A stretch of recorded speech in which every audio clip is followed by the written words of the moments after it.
আসসালামু আলাইকুম, সবাইকে শুভেচ্ছা দিয়ে শুরু করব আজকে নিউজ। প্লেনের অভ্যন্তরীণ রুটে ভ্রমণে ফটো আইডি বাধ্যতামূলক।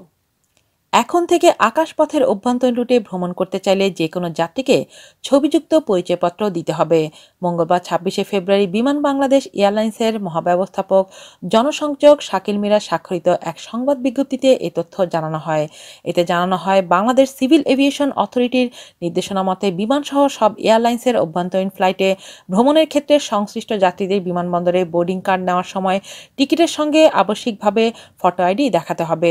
ফটো আইডি হিসেবে যাত্রীর বৈধ পাসপোর্ট, ন্যাশনাল আইডি বা স্মার্ট কার্ড অথবা ড্রাইভিং লাইসেন্স অথবা স্টুডেন্ট আইডি অথবা সংশ্লিষ্ট প্রতিষ্ঠানের অফিস আইডি গ্রহণযোগ্য হবে। এরই পরিপ্রেক্ষিতে বিমান বাংলাদেশ এয়ারলাইন্স তার যাত্রীদের সরকারি নির্দেশনা যথাযথভাবে অনুসরণ করে অভ্যন্তরীণ ফ্লাইটে ভ্রমণের সময় ফটো আইডি সঙ্গে রাখার অনুরোধ করেছে। অন্যথায় তাদের বিমানে ভ্রমণ করতে দেওয়া হবে না।